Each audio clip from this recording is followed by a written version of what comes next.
اعوذ باللہ من الشیطان الرجیم بسم اللہ الرحمن الرحیم۔ برادران عزیز و معزز خواتین، ہماری آج کی یہ نشست پچھلی 9 نشستوں کا تسلسل ہے، جس میں ہم نے اسلامی احکامات کو سوال و جواب کی شکل میں آپ حضرات کے سامنے پیش کیا، اور آج کی یہ 10ویں نشست میں بھی ہم اسی کے تسلسل میں شرعی احکام کو سوال و جواب کی شکل میں پیش کریں گے۔ آج کی نشست کا پہلا سوال ہے، اسلام میں صبر و شکر کی کیا اہمیت ہے؟ جواب: عربی لغت میں صبر کا معنی برداشت سے کام لینے، خود کو کسی بات سے روکنے اور باز رکھنے کے ہیں، جبکہ شکر کے معنی عربی لغت میں اظہار احسان مندی، جذبہ سپاس گزاری کے ہیں۔ اصطلاح شریعت میں صبر کا مفہوم یہ ہے کہ نفسانی خواہشات کو عقل پر غالب نہ آنے دیا جائے اور شرعی حدود سے تجاوز نہ کیا جائے۔ صبر کے عمل میں ارادے کی مضبوطی اور عزم کی پختگی ضروری ہے۔ بے کسی مجبوری اور لاچاری کی حالت میں کچھ نہ کر سکنا اور رو کر کسی تکلیف و مصیبت کو برداشت کر لینا ہرگز صبر نہیں ہے، بلکہ صبر کا تانا بانا استقلال و ثابت قدمی سے قائم رہتا ہے۔ اس وصف کو قائم رکھنا ہی صبر ہے۔ مسلمان کی پوری زندگی صبر و شکر سے عبارت ہے۔ دین اسلام کی ہر بات صبر و شکر کے دائرے میں آ جاتی ہے۔ قرآن حکیم میں اللہ تعالیٰ نے صبر کی فضیلت بیان کرتے ہوئے فرمایا، سورۃ القصص آیت نمبر 54 میں، یہ وہ لوگ ہیں جنہیں ان کا اجر 2 بار دیا جائے گا، اس وجہ سے کہ انہوں نے صبر کیا اور وہ برائی کو پھیلائی کے ذریعے دفع کرتے ہیں، اور اس عطا میں سے جو ہم نے انہیں بخشی خرچ کرتے ہیں۔ اللہ تعالیٰ نے دیگر نیک اعمال کے مقابلے میں صبر کرنے والوں کو بے حساب اجر عطا فرمائے گا۔ ارشاد فرمایا، ارشاد باری تعالیٰ ہے سورۃ الزمر آیت نمبر 10 میں، محبوب میری طرف سے فرما دیجئے، اے میرے بندو جو ایمان لائے ہو اپنے رب کا تقوی اختیار کرو۔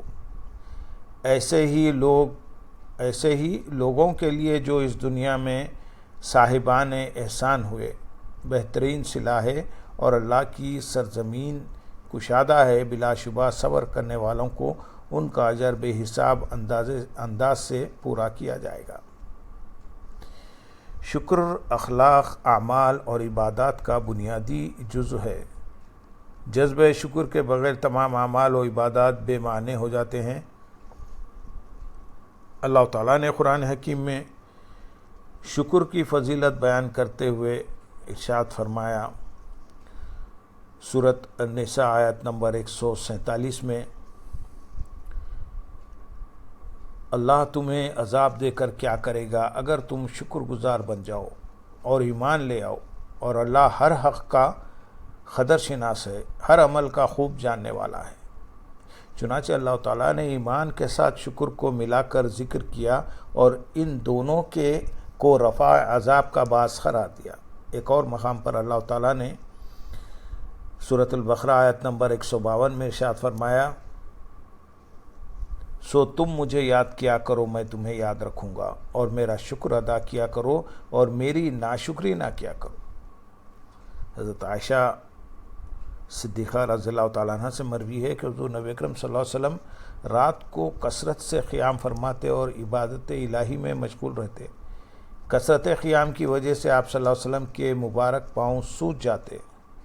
آپ فرماتی ہیں، میں نے عرض کیا، یا رسول اللہ صلی اللہ علیہ وسلم، آپ تو اللہ تعالیٰ کے محبوب اور برگزیدہ بندے ہیں، پھر آپ اتنی مشقت کیوں اٹھاتے ہیں؟ آپ صلی اللہ علیہ وسلم نے فرمایا، میں اللہ تعالیٰ کا شکر گزار بندہ نہ بنوں۔ گویا پتہ چلا کہ صبر و شکر دونوں لازم و مظلوم ہیں، اور اللہ تعالیٰ نے ان دونوں کو ملا دیا، اور قرآن حکیم میں دونوں کی تعریف بیان کرتے ہوئے ارشاد فرمایا، سورۃ السبا آیت نمبر 19 میں، تو وہ کہنے لگے اے ہمارے رب ہماری منازل سفر کے درمیان فاصلے پیدا کر دے، اور انہوں نے اپنی جانوں پر ظلم کیا تو ہم نے انہیں عبرت کے فسانے بنا دیا اور ہم نے انہیں ٹکڑے ٹکڑے کر کے منتشر کر دیا۔ بے شک اس میں بہت صابر اور نہایت شکر گزار شخص کے لیے نشانیاں ہیں۔ حضرت مغیرہ بن عامر رضی اللہ تعالیٰ عنہ سے مروی ہے کہ حضور نبی اکرم صلی اللہ علیہ وسلم نے ارشاد فرمایا، صبر نصف ایمان ہے اور شکر نصف ایمان، اور یقین کامل ایمان ہے، یعنی یقین دونوں کی اصل ہے اور یہ دونوں اس کے پھل ہیں۔ سوال، روزہ یعنی صوم سے کیا مراد ہے؟ جواب، صوم کا لغوی معنی کسی چیز سے رکنا اور کسی چیز کو چھوڑ دینا ہے، اور روزہ دار وہ ہے جو اپنے آپ کو کھانے پینے اور عمل مباشرت سے روکے، جبکہ اصطلاح شریعت میں مسلمان کا بے نیت عبادت طلوع فجر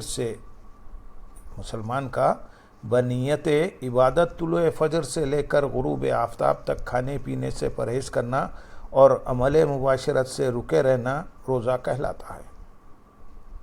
سوال، روزہ فرض ہونے کی کیا شرائط ہے؟ جواب، روزے کی فرضیت کی شرائط یہ ہیں: نمبر 1 مسلمان ہونا، نمبر 2 بالغ ہونا، نمبر 3 مقیم ہونا، نمبر 4 عاقل ہونا، نمبر 5 تندرست ہونا، نمبر 6 عورت کا حیض و نفاس سے پاک ہونا۔ سوال، روزے کی فضیلت و اہمیت کیا ہے؟ جواب، روزے کی فضیلت و اہمیت دیگر عبادات کے مقابلے میں کئی گنا زیادہ اور بے حساب ہے۔ اس طرح ہے کہ انسان کے ہر نیک کام کا بدلہ 10 سے 700 گنا تک دیا جاتا ہے، جبکہ روزے کا اجر خود اللہ تعالیٰ عطا کرے گا۔ حدیث قدسی میں ہے کہ اللہ تعالیٰ ارشاد فرماتے ہیں، ابن آدم کا ہر عمل اس کے لیے ہے سوائے روزے کے، بس یہ روزہ میرے لیے ہے اور میں ہی اس کا اجر دوں گا۔ روزہ دار کو اللہ تعالیٰ کی طرف سے بے انتہا اجر و ثواب کے ساتھ ساتھ کئی خوشیاں بھی ملیں گی۔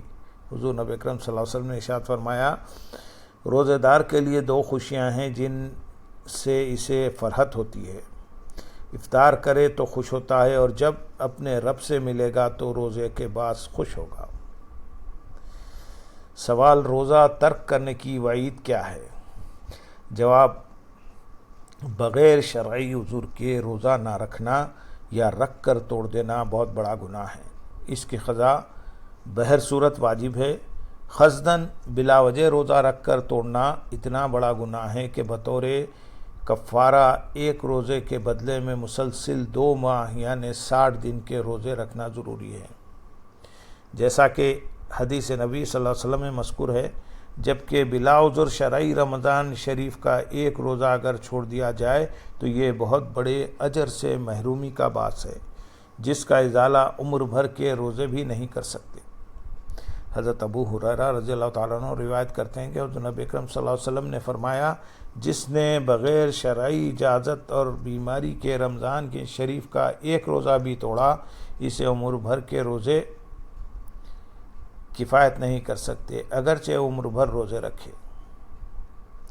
سوال، روزے کی کتنی اقسام ہیں؟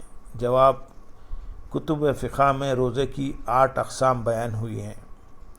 1 فرض معین یعنی ماہ رمضان کے روزے، 2 فرض غیر معین یعنی ماہ رمضان کے قضا شدہ روزے، 3 واجب معین یعنی کسی خاص دن یا تاریخ میں روزہ رکھنے کی منت مانی تو اسی دن یا تاریخ کو روزہ رکھنا واجب ہے، 4 واجب غیر معین یعنی کفارے کے روزے، نذر غیر معین کے روزے اور توڑے ہوئے نفلی روزوں کی قضا۔ نمبر 5 سنت یعنی محرم الحرام کی 9ویں اور 10ویں تاریخ کے روزے، عرفہ یعنی 9ویں ذی الحجہ کا روزہ اور ایام بیض یعنی ہر قمری مہینے کی 13ویں، 14ویں اور 15ویں تاریخ کے روزے۔ نمبر 6 نفل یعنی ماہ شوال کے 6 روزے، ماہ شعبان کی 15ویں تاریخ کا روزہ، سوموار، جمعرات اور جمعے کا روزہ۔ نمبر 7 مکروہ تنزیہی یعنی محرم الحرام کی صرف 10ویں تاریخ کا روزہ، صرف ہفتے کے دن کا روزہ رکھنا، عورت کا بلا اجازت خاوند نفلی روزہ رکھنا۔ نمبر 8 مکروہ تحریمی یعنی عید الفطر اور عید الاضحیٰ کے 2 روزے اور ایام تشریق یعنی ذی الحجہ کی 11ویں، 12ویں اور 13ویں تاریخ کے روزے۔ سوال: کن صورتوں میں رمضان المبارک کا روزہ چھوڑنے کی اجازت ہے؟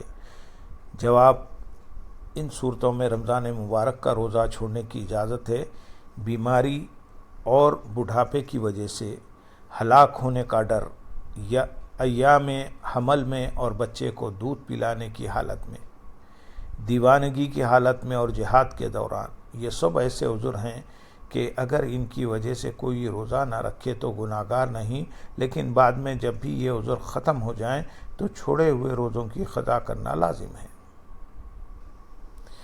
سوال: رمضان المبارک میں خواتین کے مخصوص مسائل کیا ہیں؟ جواب: رمضان المبارک میں خواتین کے مسائل یہ ہیں: 1 اگر کوئی عورت حالت حیض یا نفاس میں ہو تو ایسی حالت میں روزہ رکھنا منع ہے۔ 2 حمل والی خواتین کو اگر اپنی جان یا بچے کے ہلاک ہونے کا ڈر ہو تو ایسی صورت میں بھی روزہ نہ رکھنے کی اجازت ہے۔ اور 3 اگر دودھ پلانے والی عورت کو دودھ کے سوکھ جانے کا ڈر ہو تو ایسی حالت میں بھی روزہ نہ رکھنے کی اجازت ہے، خواہ دودھ پلانے والی بچے کی ماں ہو یا دائی، اگرچہ رمضان میں معاوضہ لے کر کسی بچے کو پلاتی ہو۔ ان 3 حالتوں میں روزہ نہ رکھنے سے خواتین گناہگار نہیں ہوں گی، بلکہ عذر ختم ہو جانے کے بعد صرف ان چھوڑے ہوئے روزوں کا رکھنا ان پر فرض ہے۔ اللہم صلی علی سیدنا محمد وعلی آل سیدنا محمد وبارک وسلم، وآخر دعوانا ان الحمدللہ رب العالمین۔